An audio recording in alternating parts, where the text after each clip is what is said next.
Hey there, just a real quick video on some work that I did on this van, basically to fix a wobbliness on the road. I just bought this van. It's a 2003 Ford E-350. There'll be some similarities in other E-series. One of the main things is I ended up replacing all 4 rotors, and in a different YouTube video they talked about using some kind of special 4-point spline socket, to remove the rear axle. But I didn't end up needing to do that. This part here, if your axle looks like this, I believe this is a Dana 70, you can just leave that there and your rotor comes off. And I apologize that I didn't get in here and do a video on all the details. We can see the rotor up there. But that rotor just comes off after you take the wheel off. I think just the wheel, and then the rotor's free. You might have, you take the brake caliper off too, but then you can remove that rotor. Also, by the way, this van in particular has disc brakes in the back, but it also has drum brakes, and that's probably for the e-brake. So if you're going to replace the disc brakes, you might as well replace the drum pads as well. I didn't in my case, but anyway, going on over the sloppiness on the road, after I bought this, it had huge sloppiness. I took it to an alignment shop, gave them 20 bucks to put it on a hoist, and told them, I wanted them to tell me what it needed before I actually had an alignment done. And they put it up on the hoist, so it was supported by the frame, and then they stuck a crowbar under one wheel, a guy did, and he had another guy wiggle that crowbar. So it kind of jiggled this whole wheel assembly. It tried to push this bottom inward, kind of rocked it inward. And so then me and another fellow were underneath it, and we got to see what all was loose. And so on this vehicle in particular, the lower ball joints on both sides were bad. The upper ball joints were almost certainly bad as well. And indeed, after taking them off, I did find them to be bad. Also, he called these I forgot what he called them. Anyways, the bushings on the end of these I-beams were bad too. So I'm going to try to leave a list of the parts I bought. You might not need all the parts that I bought, but you very well may. So anyway, those bushings were bad. And from the outside, one of them looked fine because you could only see the bottom. This is one of them. But there's the top. So that's one of them. That was the left driver's side there. This is the passenger side. So that thing was completely eaten away. Really bad. Replaced the rotors in the front. This passenger side, the rotor was previously not installed very well. It was loose. And so I had to redo the bearing as well, which wasn't really a big deal. So it's got an inner and outer bearing. There's other videos on YouTube, but this just pops off. You can use like a crowbar, hit it at an angle, take it off this way. You can also kind of get in here and tap it too with a crowbar or some kind of chisel, to get in between those cracks. But this comes off, and then there's like a false nut with like a cotter key pin in it to keep the real nut on your little axle spindle from rotating. So anyways, if your vehicle is jacked up, so your tire is loose or your rotor's loose, you can tell if it's a bad wheel bearing or if it's loose just by holding it and kind of moving it vertically. And a bad wheel bearing does more of a ding ding ding ding because it's metal on metal, whereas some of these other things there should be like a lot of grease in the ball joint. It's not as much of a ding ding ding sound. Oh, another thing I had to replace under here was the whole steering system linkage.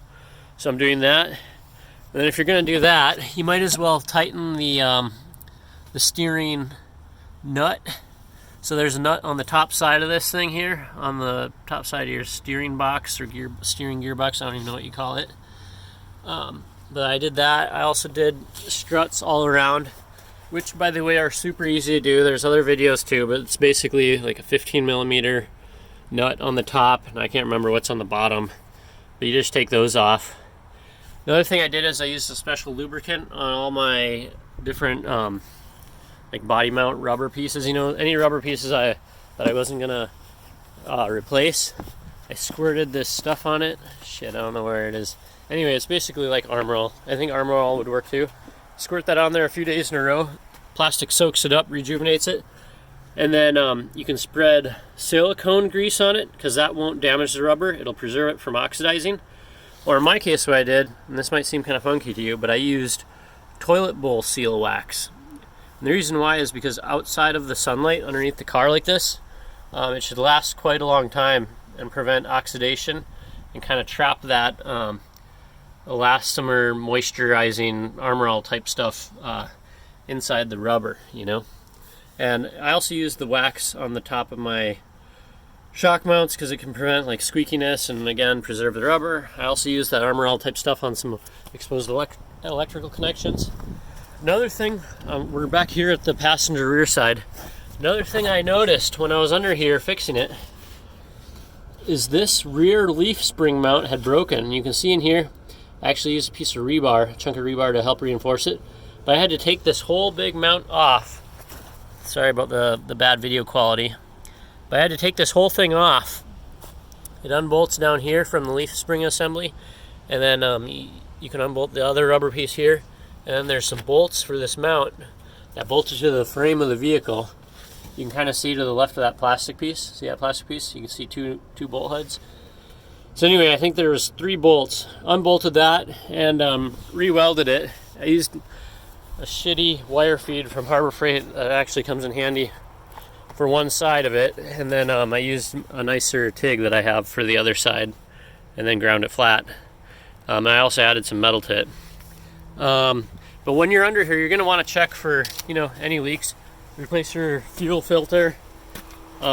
Check your different lines for any leaks and oil leaks and all that stuff underneath there. Might consider doing a transmission fluid change and filter change. Another thing, be aware if you're compressing these calipers.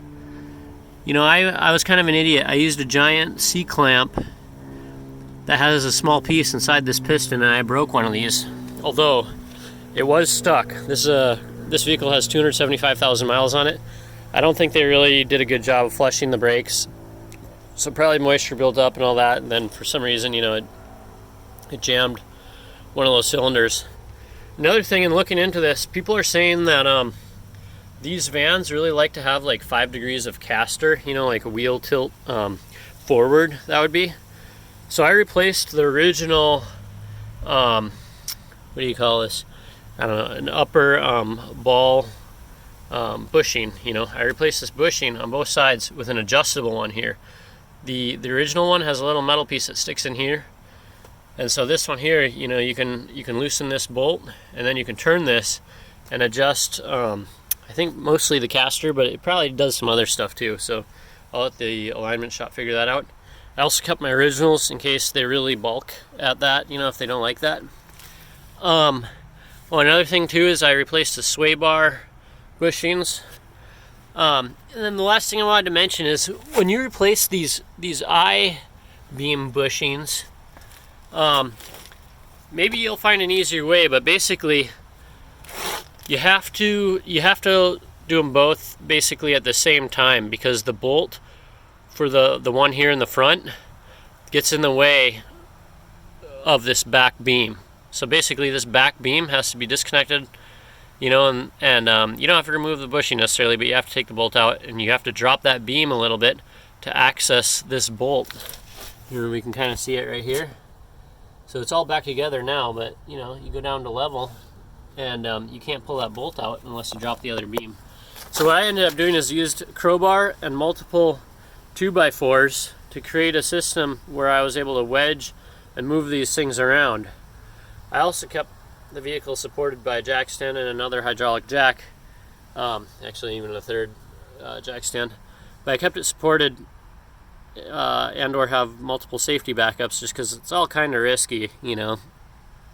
Like the end of these I-beam arms are helping to support the vehicle somewhat, you know, especially if you don't have a tire on it. So just be safe.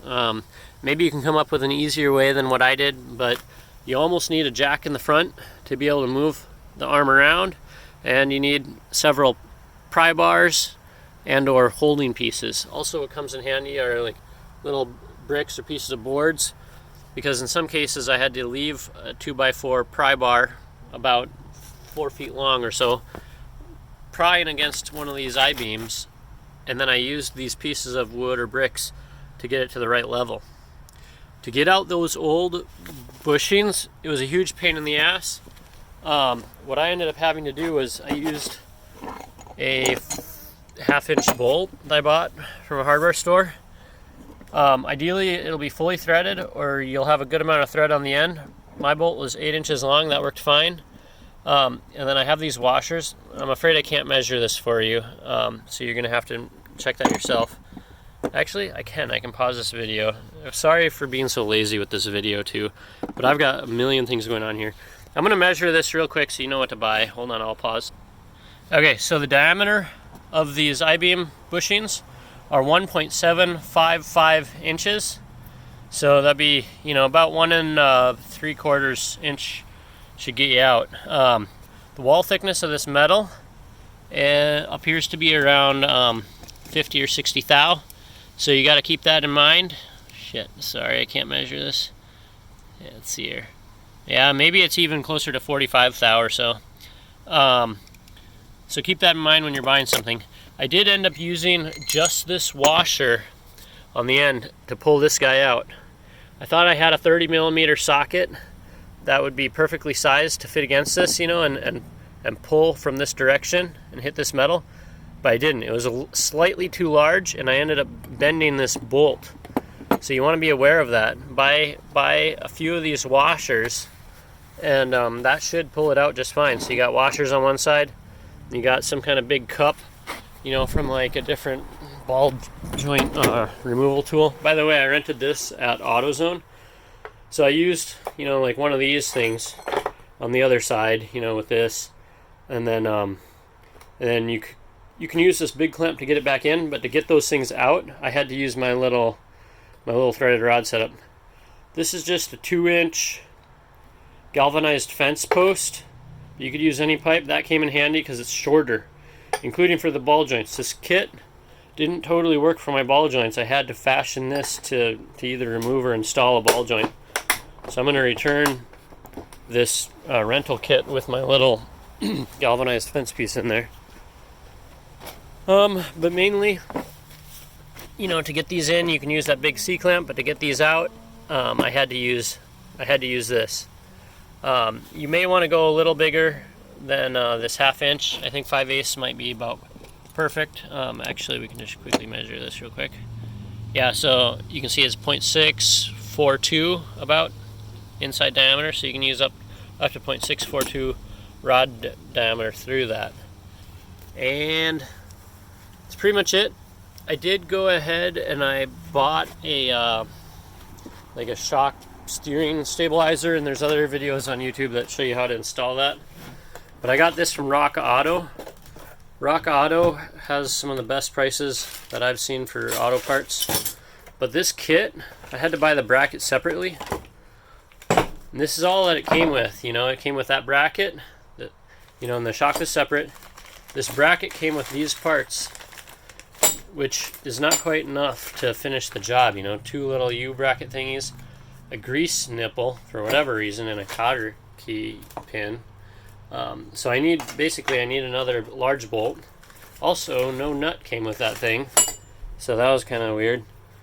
So keep that in mind as far as what comes with your kit. Let me just show you real quick. These were the bushings for that upper ball joint that dropped into the dropped into that area around the pin.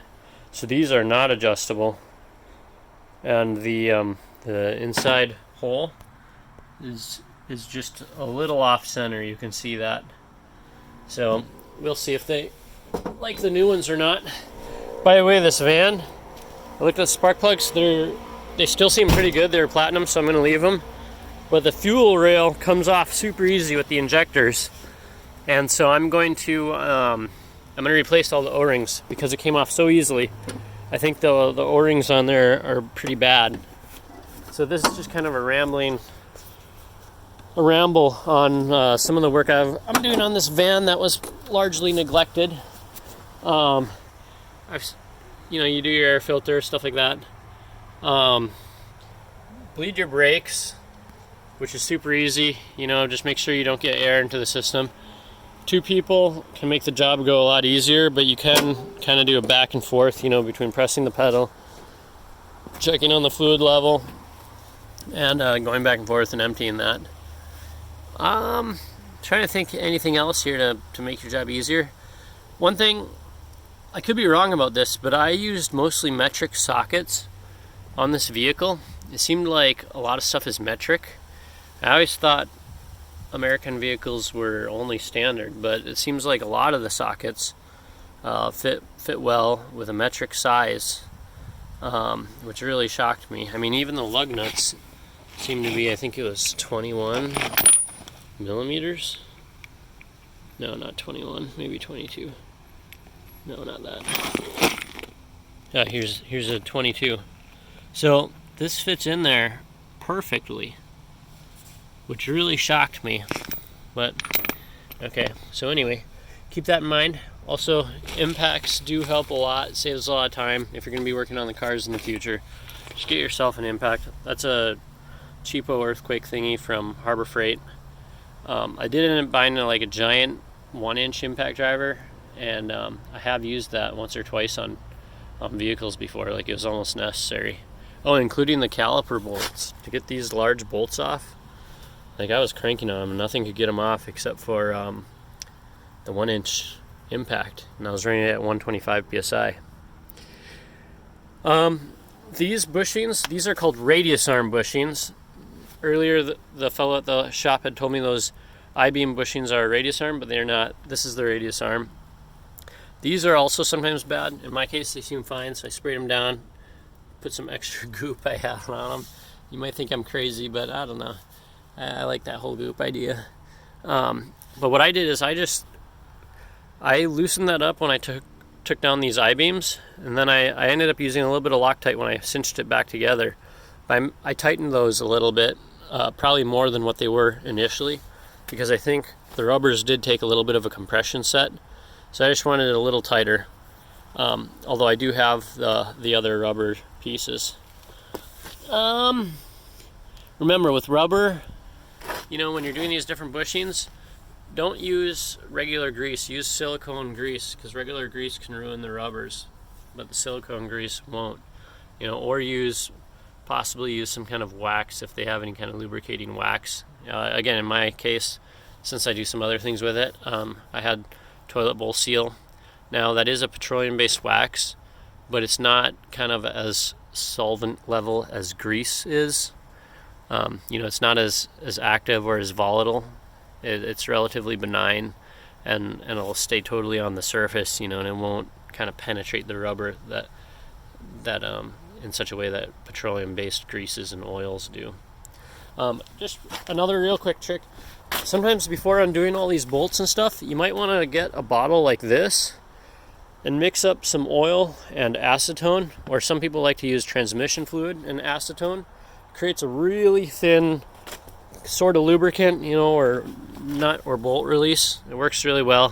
So you just squirt some of the different bolts if you need to take it out. Ideally, you'll squirt it even up to a day ahead of time, and then squirt it again at least 10 minutes beforehand. That really thin fluid will wick right in there and help you take it off more easily. Trying to think any other tips. Buy some Loctite, I'd say, just because better safe than sorry. You don't want anything you take off to after you put it back on. You don't want it to come off on accident. You might want to look up if I'm using the right thing here, but I went and I got this Loctite 243 medium strength, and I don't use a whole ton. I also don't use torque wrenches, but you know, I've got a pretty good muscle memory and kind of know what I'm doing a little bit as far as tightness of metal parts together. But if you want to be safer than sorry, you know, you might want to use a torque wrench, and then yeah, double check what you should use there. With things like this too, with your brake caliper nipples and stuff, you know, a little bit of silicone lubricant on there can help preserve that rubber, keep it flexible, help it pop on and off easily, and keep its resiliency. So the next time you're in here, it'll be a lot better, easy to go through it. You can see this bushing's cracking a little, but I think it'll be fine, you know, with that preservative on it. Let me just show you real quick. And if there's any links in the description, I am part of the Amazon referral.